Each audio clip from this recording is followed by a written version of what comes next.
ऋग्वैदिक कालीन नदियों, पर्वतों और समुद्रों के बारे में काफ़ी इंपॉर्टेंट टॉपिक है। इसमें से एग्जाम में कई बार प्रश्न पूछे गए हैं और आगे भी संभावना है, इसलिए वीडियो को अंत तक देखिएगा। तो शुरू करते हैं अपने टॉपिक को। आज का टॉपिक जैसा आपको पता ही है, हम पढ़ने वाले हैं वैदिक कालीन नदियों के बारे में, पर्वतों के बारे में और समुद्रों के बारे में। तो सबसे पहले हम पढ़ेंगे वैदिक कालीन नदियों के बारे में। तो सबसे पहले हमें ये जानना आवश्यक है कि अपने जो वैदिक काल में है, वैदिक संहिता है, उनमें नदियों का उल्लेख क्या है और कितनी नदियां हैं, सभी के बारे में हम यहाँ पे डिटेल से जानेंगे।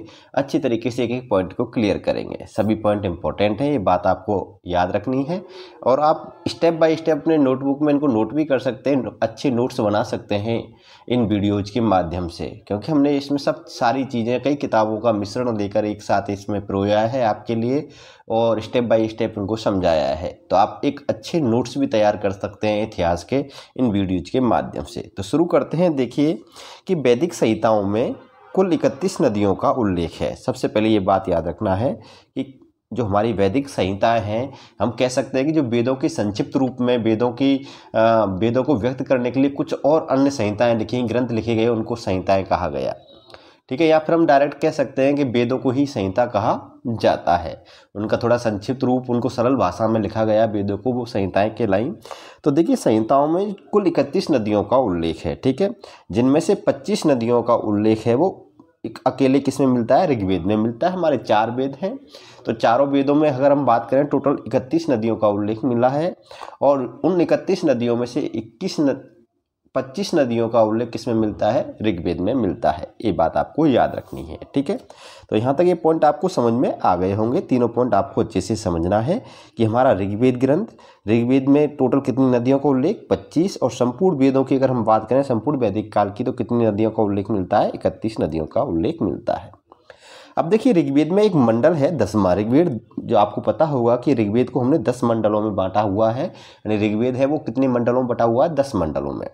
और एक 10वें मंडल में एक सूक्त आता है जिसका नाम है नदी सूक्त। एक बात याद रखना, ऋग्वेद के 10वें मंडल में मिलता है नदी सूक्त और उस नदी सूक्त में क्या है, 21 नदियों का उल्लेख है। कितनी नदियों का, 21 नदियों का उल्लेख मिलता है। ये बात आपको नोट रखनी है।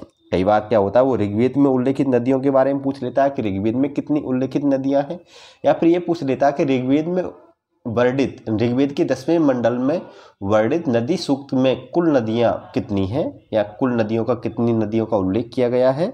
तो आपको बता देना 21 नदियों का उल्लेख किया गया है। नदी सूक्त मिलता कहाँ है, ऋग्वेद के 10वें मंडल में इसका वर्णन मिलता है। पॉइंट यहाँ तक सारे समझ में आ गए होंगे मेरे हिसाब से। एक पॉइंट और याद रखना है कि जो नदी सूक्त है ऋग्वेद के 10वें मंडल का, उस 10वें मंडल में नदी सूक्त में 21 नदियों का उल्लेख है और उन 21 नदियों में जो सबसे अंतिम नदी है, लास्ट नदी है, वो गोमती नदी है, जिसको गोमल भी कहते थे वैदिक काल में, उसका उल्लेख है। ठीक है, तो याद रखना नदी सूक्त में उल्लेखित अंतिम नदी कौन सी है, गोमती नदी। ठीक है, अगला पॉइंट देखते हैं कि ऋग्वेद में सिंधु नदी की सर्वाधिक स्तुति की गई है। अगर वंदना कहें, प्रार्थना कहें, तो ऋग्वेद में सबसे ज़्यादा जिस नदी की स्तुति की गई है, वंदना की गई है, वो सिंधु नदी की गई है। और ऋग्वेद में सर्वाधिक उल्लेख भी किसका मिलता है, सिंधु नदी का ही मिलता है। और ऋग्वेद में आर्थिक दृष्टि से भी अगर हम बात करें कि आर्थिक दृष्टि से सबसे महत्वपूर्ण नदी भी कौन सी नदी है, सिंधु नदी है। तो सिंधु नदी काफ़ी इंपॉर्टेंट है ऋग्वेदिक काल में। ठीक है, ये बात याद रखनी है। अगर हम बात करें ऋग्वेद की सबसे पवित्र नदी की, तो ऋग्वेद की सबसे पवित्र नदी मानी गई है सरस्वती नदी। ये बात आपको नोट रखनी है कि ऋग्वेद की सबसे पवित्र नदी कौन सी है, सरस्वती नदी है। ये सारे पॉइंट याद रख लेना, इंपॉर्टेंट है। देखिए मैं यहाँ पे आपको छोटे से लेवल से लेकर बड़े लेवल तक आपको सारी चीज़ें समझाऊंगा। आप छोटी से छोटी कोई भी एग्जाम दे लो इतिहास से संबंधित, या फिर बड़ी से बड़ी नेट तक की, आप यूजीसी नेट तक की भी एग्जाम दे सकते हैं। इन टॉपिकों को पढ़ के आपको कंप्लीटली मैटर मिलेगा यहाँ से। ठीक है, अब देखिए बात करते हैं हम सिंधु नदी के उपनाम की। देखो सिंधु नदी का एक उपनाम आता है हिरण्यानी। ठीक है, सिंधु नदी को हिरण्यानी भी कहते हैं। ये बात आपको नोट रखनी है, इंपॉर्टेंट पॉइंट है। ये कई बार पूछा गया है कि किस नदी को हिरण्यानी कहा गया है या हिरण्यानी शब्द प्रयुक्त हुआ है। एक बार एग्जाम में ऐसा ही पूछा गया था कि हिरण्यानी शब्द प्रयुक्त हुआ है सोने के लिए, जो गोल्ड होता है उसके लिए। ऑप्शन में ऐसे ऐसे ऑप्शन रखे कि स्टूडेंट कंफ्यूज हो जाए। ठीक है, तो हिरण्यानी जो शब्द है वैदिक काल में ऋग्वेद में सिंधु नदी के लिए प्रयुक्त हुआ है। ये बात आपको याद रखनी है, ये सिंधु नदी का उपनाम है। नेक्स्ट अगर हम बात करें कि सरस्वती नदी के उपनाम क्या है, ये नाम जो सरस्वती नदी के उपनाम है इंपॉर्टेंट है, कई बार एग्जाम में पूछे जा चुके हैं। देखिए जो इंपॉर्टेंट होता है तो इंपॉर्टेंट है ही, क्योंकि ये जो सरस्वती नदी और सिंधु नदी के उपनाम है, ये एग्जाम में बहुत बार रिपीट होकर पूछे गए हैं। सरस्वती नदी को सिंधु माता कहते हैं, नदी तमा कहते हैं, देवी तमा कहते हैं और माधे तमा। ठीक है, तो याद रखना कि किस नदी को वैदिक काल में सिंधु माता, नदी तमा, देवी तमा और माधे तमा कहा गया है? तो सरस्वती नदी को कहा गया है। सरस्वती नदी क्या है? ऋग्वैदिक काल की सबसे पवित्र नदी है, ये बात याद रखनी है। सिंधु माता का मतलब होता है नदियों की माता, नदी तमा मतलब नदियों में अग्रवर्ती यानी सबसे अच्छी नदी, और देवी तमा मतलब देवताओं की नदी या सबसे अच्छी नदी, माते तमा मतलब सबसे अच्छी माँ। एक बार एक एग्जाम में एक क्वेश्चन ऐसे भी पूछा गया था, यूजीसी नेट की जो थ्योरेटिकल क्वेश्चन होते हैं कि निम्न में से कौन सा कथन सत्य है, कौन सा कथन सत्य नहीं है, तो उसमें पूछा गया था कि एक पॉइंट रखा गया था कि सरस्वती नदी को देवताओं की नदी माना गया है। तो सत्य बात है कि सरस्वती नदी को क्या कहा गया? देवताओं की नदी यानी देवी तमा भी कहा गया है। ऐसे पॉइंट भी पूछ लेता है। अब बात करते हैं नेक्स्ट अगले पॉइंट की। अब देखिए, इसके अलावा हम बात करें कि ऋग्वेद में हमारी कुछ और नदियां हैं जिनका हम कई वर्तमान समय में हमारे लिए बहुत इंपॉर्टेंस है, जैसे गंगा नदी, यमुना नदी। तो उनके बारे में भी देख लीजिए कि ऋग्वेद उनके बारे में क्या कहता है। तो याद रखना कि ऋग्वेद में जो गंगा नदी है इसका उल्लेख मात्र एक बार मिलता है। ठीक है, बहुत अच्छा पॉइंट है। यहाँ से स्टूडेंट कन्फ्यूज हो जाते हैं, क्योंकि गंगा नदी तो हमारी सबसे पवित्र नदी मानी जाती है वर्तमान समय में, तो इसका उल्लेख ऋग्वेद में मात्र एक बार क्यों मिलेगा? ठीक है, तो स्टूडेंट क्या करते हैं, ज़्यादा सोच के 10 पे लगा देते हैं, 20 पे लगा देते हैं, जैसे ऑप्शन आते हैं उसी हिसाब से एक का ना सोच के अधिक सोचते हैं। ठीक है, अब इसके अलावा हम बात करें यमुना नदी की, तो ऋग्वेद में यमुना नदी का उल्लेख 3 बार मिलता है। ठीक है, ये बात याद रखनी है, गंगा नदी का 1 बार, यमुना नदी का 3 बार, ओनली 3 बार। ठीक है, इसके अलावा ऋग्वेद में आर्य निवास क्षेत्र के लिए सर्वत्र सप्त सिंधव शब्द यानी सप्त सिंधव शब्द का प्रयोग किया गया है। सप्त सिंधव मतलब 7 नदियों का देश या 7 नदियों की भूमि का प्रयोग किया गया है आर्य निवास के लिए। यानी ऋग्वेद में वर्णित किया गया है कि जो ऋग्वैदिक कालीन आर्य थे, ऋग्वैदिक कालीन लोग थे, वो सप्त सिंधव प्रदेश में रहते थे। उनकी गतिविधियों का केंद्र, मैंने कल की वीडियो में बताया है आपको कि ऋग्वैदिक आर्यों की गतिविधियों का केंद्र क्या था? सप्त सिंधव प्रदेश था। सप्त सिंधव शब्द का अर्थ होता है 7 नदियों का देश। ये बात याद रखनी है। पॉइंट क्लियर है यहाँ तक? अब देखिए नेक्स्ट अगले पॉइंट में देखते हैं कि सप्त सिंधव नदियाँ, यानी सप्त सिंधव मतलब 7 नदियाँ हो गई सप्त सिंधव, यानी सिंधु की 7 सहायक नदियाँ। अब उस सप्त सिंधव नदियों के जो समूह है, उस समूह में कौन कौन सी नदियाँ आती हैं उनके बारे में हम जान लेते हैं। ठीक है, तो सप्त सिंधव प्रदेश में सबसे पहले आती है सिंधु नदी, दूसरे नंबर पे सरस्वती, तीसरे पे शतुद्री, चौथे पे है पुरुषणी, 5वें पे है बितस्ता, 6वें पे है अस्किनी, 7वें पे है बिपाशा। यानी इन 7 नदियों के समूह को सप्त सिंधव कहा जाता है। ये बात आपको याद रखनी है। ये क्या है कि ये सिंधु नदी की पूर्व दिशा की ओर से बहने वाली सहायक नदियां हैं। यानी पूर्व दिशा में बहने वाली क्या है? सिंधु नदी की सभी सहायक नदियां हैं पूर्व दिशा में। कई बार पूछ लेता है पूर्व और पश्चिम, यानी ये सिंधु नदी है, हम कह सकते हैं कि इसके पूर्व में बहने वाली नदियां और इसके पश्चिम में बहने वाली सहायक नदियां, यानी इससे जितनी भी नदियां मिलती हैं उनकी सहायक नदियां हो गई। एक तो कुछ नदियां पश्चिम की ओर से मिलती हैं, कुछ पूर्व की ओर से मिलती हैं। तो ये सभी जो नदियां हैं सप्त सिंधव प्रदेश, ये पूर्व की ओर से मिलती है। ठीक है, ये बात यहाँ पे याद रखनी है, समझने वाली बातें होती हैं तो याद रखना है। अब इसके अलावा देखो ये पॉइंट भी याद रखना है कि सरस्वती जो शतुद्री नदी है उसको सतलज नदी के नाम से जाना जाता है। रावी नदी को पहले क्या कहते थे? पुरुषणी नदी कहते थे वैदिक काल में, और झेलम नदी को वैदिक काल में बितस्ता नदी कहते थे, और व्यास नदी को वैदिक काल में बिपाशा नदी कहते थे, और चिनाब नदी को वैदिक काल में अस्किनी कहा जाता था। इनके ये नाम भी याद रखने हैं। पूछा जाता है कि निम्न में से सुमेलित कीजिए, अस्किनी किस नदी का नाम है, रावी किसका, झेलम किसका, सतलज किसका, यानी और घग्गर, रच्ची या चितांग यानी सरस्वती नदी को कहते थे। पॉइंट क्लियर हो गया? चितांग इंपॉर्टेंट पॉइंट है। अब इसके अलावा देखिए ये तो पूर्व से मिलने वाली नदियां हो गई, पूर्व की ओर की सहायक नदियां हो गई सिंधु नदी की। अब सिंधु नदी की पश्चिम सहायक नदियों में अफगानिस्तान में बहने वाली नदियां। ठीक है, तो जो सिंधु नदी है उसके पश्चिम की ओर से मिलने वाली जितनी भी नदियां हैं वो अफगानिस्तान में बहती हैं। ठीक है, तो ये चारों नदियां याद रखनी है। पूछे जाता है कि निम्न में से कौन सी नदियां सिंधु नदी की पश्चिम सहायक नदियां हैं या अफगानिस्तान में बहती थी। सिंधु की कौन सी सहायक नदियां अफगानिस्तान में बहती थी। क्वेश्चन एग्जामिनर कैसे भी घुमा सकता है, तो याद रखना है ये पश्चिम की ओर से पश्चिम सहायक नदियां हैं, अफगानिस्तान में बहती है। ये 2 पॉइंट याद रखने हैं। कौन सी है? कुभा, कुर्रम, गोमल और स्वात। ठीक है, कुभा को वर्तमान में काबुल नदी के नाम से जानते हैं, कुर्रम को कुर्मू कहा जाता है वर्तमान में, और गोमल नदी को वर्तमान में गोमती नदी के नाम से जाना जाता है, और स्वात को वर्तमान में सुवास्तु नदी के नाम से जाना जाता है। Point clear. इसके अलावा ऋग्वेद में अन्य प्रमुख नदियों के बारे में भी जान लेते हैं।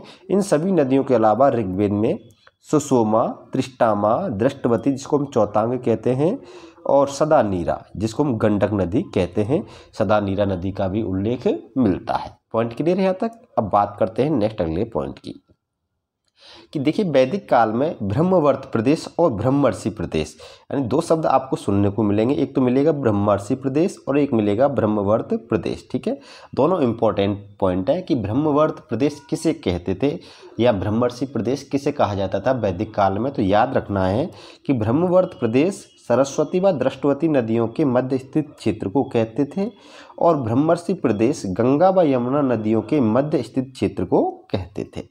पॉइंट क्लियर यहाँ तक। इसके अलावा एक बात याद रखनी है कि सरस्वती और दृष्टवती नदियों के बीच का जो क्षेत्र था वो ब्रह्मवर्त कहलाता था। वेरी इंपॉर्टेंट है ये पॉइंट। और जो सरस्वती व दृष्टवती दोनों नदियाँ ऐसी नदियाँ हैं जिनका उल्लेख ऋग्वेद में मिलता है, और ये इसके अलावा ये क्या है, राजस्थान में बहने वाली नदियाँ थी। ठीक है, अगर राजस्थान से हो तो आपके लिए पॉइंट इंपॉर्टेंट होता है कि कौन सी वैदिक कालीन नदियाँ राजस्थान में बहती थी। तो याद रखना वैदिक काल में उल्लेखित कौन सी नदियाँ राजस्थान में बहती थी, तो आपको याद रखना सरस्वती और दृष्टवती। क्लियर पॉइंट यहाँ तक। अब देखिए नेक्स्ट अगले पॉइंट में कि ऋग्वेद के नदी सूक्त में, यानी नदी सूक्त के बारे में मैंने अभी बताया, 10वें मंडल में इसका उल्लेख है, 21 नदियों के बारे में बताया गया है। तो देखिए इसमें क्या है कि ऋग्वेद का जो नदी सूक्त है, इस नदी सूक्त में विपाशा यानी व्यास नदी का उल्लेख नहीं मिलता है। ठीक है, ऋग्वेद की जो नदी सूक्त है सप्तसैंधव नदी की सप्तसैंधव समूह में आती है व्यास नदी, लेकिन इसका उल्लेख किस में नहीं मिलता है, नदी सूक्त में नहीं मिलता है। इसको नदी सूक्त में क्या कहा गया है, परिगणित नदी कहा गया है। वेरी इंपॉर्टेंट पॉइंट है। ठीक है, पूछा जाता है कि नदी सूक्त में, ऋग्वेद की नदी सूक्त में किस नदी को परिगणित नदी माना गया है, तो याद रखना है विपाशा नदी को माना गया है। इसके स्थान पे कश्मीर की मरुद्वृधा नदी का नाम मिलता है, यानी नदी सूक्त में विपाशा नदी के नाम के स्थान पे किस नदी का नाम मिलता है, मरुद्वृधा नदी का नाम मिलता है। वेरी इंपॉर्टेंट पॉइंट है, इसको अच्छे से नोट करना है ना, पूछा जाता है, ऐसे लॉजिकल क्वेश्चन पूछे जाते हैं एग्जाम में। नेक्स्ट अगला पॉइंट देखिए कि नर्मदा नदी का उल्लेख। ठीक है, नर्मदा नदी का उल्लेख भी ऋग्वेद में नहीं मिलता है। इसका उल्लेख रेवा के नाम से, किसके नाम से, रेवा के नाम से उत्तर वैदिक कालीन ग्रंथ शतपथ ब्राह्मण में किया गया है, और इसका उल्लेख ऋग्वेद में नहीं मिलता है। तो याद रखना नर्मदा नदी को रेवा नदी के नाम से जाना जाता था वैदिक काल में, और इस रेवा नदी का उल्लेख किस में मिलता है, शतपथ ब्राह्मण में मिलता है। ठीक है, पॉइंट क्लियर यहाँ तक। अब हम बात करेंगे ऋग्वैदिक कालीन पर्वतों के बारे में। देखिए कि ऋग्वेद में हिमवंत, शरण्यावर्त, सुषोम, आर्जिक और मुजवंत, इन 4 पर्वतों का उल्लेख हुआ है। ठीक है, हिमवंत का मतलब हो गया हिमालय पर्वत, शरण्यावर्त सुषुम कश्मीर घाटी के स्थान पे, यानी जहाँ पे कश्मीर घाटी है वहाँ पे पाया जाता था। कश्मीर घाटी को हम कह सकते हैं, कश्मीर घाटी के क्षेत्र में जो पर्वत हैं उनको कह सकते हैं। आर्जिक अफगानिस्तान में पाए जाने वाले पर्वतों का उल्लेख है, और मुजवंत हिंदू कुश एक चोटी है हिमालय की, उसका स्पष्ट रूप से यहाँ पे उल्लेख भी मिलता है। ठीक है, तो याद रखना कि ऋग्वेद में हिमालय पर्वत का क्या मिलता है, स्पष्ट उल्लेख। बाकी का थोड़ा कन्फ्यूजन है, इतिहासकार अपने अपने अलग अलग मतभेद रखते हैं, लेकिन हिमालय पर्वत का क्या मिलता है, ऋग्वेद में स्पष्ट उल्लेख मिलता है। जबकि ऋग्वेद में विंध्य क्षेत्र पर्वत यानी विंध्याचल पर्वत और सतपुरा पर्वत का उल्लेख कहीं पे भी नहीं किया गया है। ये बात आपको नोट करनी है। ठीक है, इम्पोर्टेंट है। हिमवंत यानी हिमालय की एक चोटी मुजवंत, ये मुजवंत जो चोटी है इसको बहुत इंपॉर्टेंट याद रखना, जिसको हिंदू कुश, वर्तमान में हिंदू कुश कहा जाता है। यहाँ से क्या करते थे, ऋग्वैदिक जो आर्य थे वो सोम नामक एक वनस्पति प्राप्त करते थे, और उससे अपना सर्वाधिक प्रिय पेय पदार्थ सोम रस तैयार करते थे। ठीक है, याद रखना है, सोम रस किससे बनता था, सोम नामक वनस्पति से बनता था। ऋग्वेद के 9वें मंडल में सोम का उल्लेख मिलता है, आपने खूब पढ़ा होगा, एग्जाम में खूब पूछा जाता है।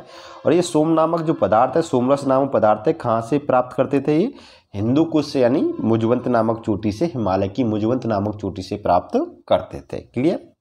इसके अलावा देखिए ऋग्वेद में मरुस्थल शब्द का भी उल्लेख हुआ है। ऋग्वेद में मरुस्थल को धन्वुक कहा गया है। क्या कहा गया है? धन्वुक कहा गया है। ये बात याद रखना है कि ऋग्वेद में, बस इसमें से इतना ही क्वेश्चन बनेगा कि मरुस्थल को धन्व कहा जाता था ऋग्वेद में। ये बात आपको याद रखनी है। Point clear. अब नेक्स्ट अगला पॉइंट देखिए ऋग्वैदिक समुद्रों के बारे में। अब हम जानेंगे ऋग्वैदिक कालीन समुद्रों के बारे में। देखिए ऋग्वेद में 4 समुद्रों का उल्लेख मिलता है। किसका उल्लेख मिलता है? 4 समुद्रों का, जिनके नाम है अपर, पूर्व, सरस्वत और सरयणावत। ठीक है, ये बात याद रखनी है। अपर यानी परावत और पूर्व का मतलब है अरवावत। अब अपर माना गया है अरब सागर को, पूर्व माना गया यानी अरवावत माना गया है राजस्थान के पश्चिम भाग को, और सरस्वत माना गया है राजस्थान के उत्तरी भाग में स्थित जल क्षेत्र को, और सरियाडावत माना गया है कश्मीर की बुलिया डल झील को। ठीक है, ये माना गया है। इनको 4 समुद्र माना गया है। और ऋग्वेद में इसके अलावा व्यापार के लिए समुद्र का प्रयोग भी हुआ है कि व्यापार के लिए समुद्रों से लोग व्यापार करते थे, ऐसे शब्दों का भी प्रयोग हुआ है। लेकिन हम बात करें इतिहासकार डॉक्टर आर.एस. शर्मा के अनुसार, अगर हम जानें तो आर.एस. शर्मा ने कहा कि ऋग्वेद में उल्लेखित समुद्र किसी जल राशि का वाचक है। इन्होंने इनको समुद्र न मानकर क्या माना है? किसी जल राशि का वाचक माना है। याद रखना है। ठीक है, तो याद रखना है कि ऋग्वेद में जो कश्मीर की बुलिया डल झील है उसको सरयणावत के नाम से जाना गया है। ये बात याद रखना है। अब इसमें इन सभी को लेकर इतिहासकारों में मतभेद भी हैं। कुछ इतिहासकार इनको मानते हैं, कुछ इतिहासकार नहीं मानते हैं। लेकिन हमें तो ये जानना है कि हाँ, अगर समुद्रों की बात आ जाए तो 4 समुद्रों का उल्लेख हुआ है, लेकिन इसको स्पष्ट रूप से इतिहासकार कुछ मानते हैं, कुछ नहीं मानते। पॉइंट यहाँ तक क्लियर हो गए।